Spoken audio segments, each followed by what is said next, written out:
chanter. Faut chanter, maman, faut chanter. Faut chanter, maman, faut chanter. Bonjour à tous, je suis Mano et je vous souhaite la bienvenue dans ce 6e épisode de la capsule, l'émission du blog Candy Côte d'Ivoire qui vous permet de découvrir des faits parfois méconnus de l'histoire de la Côte d'Ivoire. Après une longue période d'absence, je suis de retour. Si vous suivez le blog sur les réseaux sociaux, alors vous savez que du 30 juillet au 1er août s'est tenu le musée éphémère de la musique, un événement organisé par Candy Côte d'Ivoire. Je vous prépare un vlog sur le sujet, alors restez connectés. La musique ivoirienne regorge de hits que l'on ne se lasse pas d'écouter. L'un d'eux est Asek Kotoko des Poussins Choc, l'ancien groupe du célèbre duo Yodé et Siro.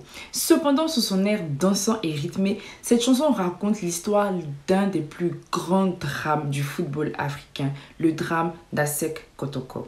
Tout commence en 1993. L'Asec Mimosa, l'un des plus grands clubs du football ivoirien, est qualifié pour la demi-finale de la Coupe d'Afrique des clubs champions. Il faut savoir que la Coupe d'Afrique des clubs champions, aujourd'hui Ligue des champions, est la meilleure compétition qui oppose tous les grands clubs du continent. Ainsi, l'Asec Mimosa dispute un premier match face à l'Asante Kotoko, qui est également l'un des plus grands clubs ghanéens. Le 16 octobre 1993, au stade Félix Houphouët-Boigny d'Abidjan, l'Asec Mimosa s'impose 3-1 face à l'Asante Kotoko.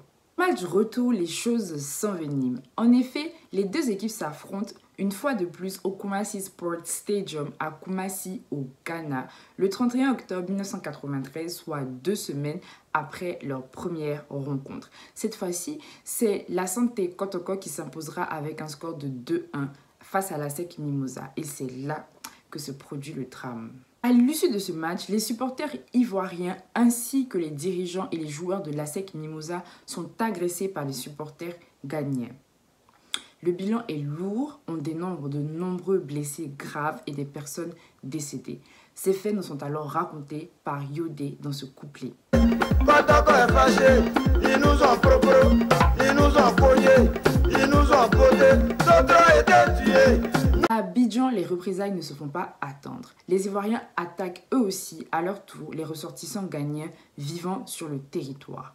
Je vous propose alors d'écouter encore un extrait de Yodé. Arrivé à Abidjan, règlement des comptes, on a mouta ghanéen. J'ai des jambes ou des têtes, j'ai des yeux, j'ai des mollets, j'ai des tibias, même j'ai des dos.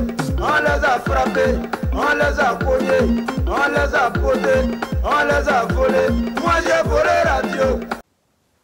C'est le plus grand drame de l'histoire du football ivoirien. Jamais un tel événement ne s'était produit auparavant. Les choses rentreront progressivement dans l'ordre, notamment suite à un discours de Roger Wonien, président du conseil d'administration du l'Asec Mimosa, adressé à la population ivoirienne lors de son passage à la télévision nationale. Après ces malheureux événements, la CAF, Confédération africaine de football, suspendra les deux équipes, à savoir l'Asec Mimosa et l'Asante Kotoko, pour un moment. Ainsi, un an plus tard, en 1994, le groupe Zouglou Poussin Choc sort Asek Kotoko pour relater des tragiques événements. De plus, en réalisant des recherches pour cette vidéo, j'ai découvert Réponse, qui est la suite d'Asek Kotoko, et je vous propose d'écouter un extrait.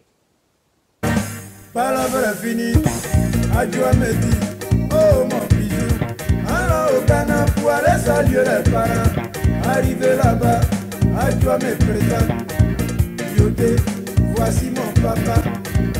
Papa, voici petit Yodé, lui qui a chanté à ses Kotoko. Il y avait son... Aujourd'hui encore, 28 ans après le drame, Asek Kotoko reste l'un des plus grands classiques de la musique ivoirienne. L'Asec Mimosa et l'Asante Kotoko, quant à eux, demeurent d'illustres clubs pour le football africain. Ainsi s'achève l'épisode 6 de la capsule et j'ai été ravie de vous le présenter. Si cet épisode vous a plu, n'hésitez pas à liker, partager, commenter et à vous abonner à la chaîne YouTube. Cela permettra à plus de monde de connaître l'émission. Je vous remercie d'avoir regardé la vidéo et je tiens à vous informer que dorénavant, il est possible de retrouver les sources de la vidéo en description. Je mettrai également les anciens articles, une chanson, une histoire, ainsi que l'article sur l'histoire du football ivoirien en description. Enfin, pour ne rater aucune actualité du blog, abonnez-vous à la newsletter et suivez votre blog préféré sur les réseaux sociaux. Je vous dis à très bientôt pour un nouvel épisode de la capsule.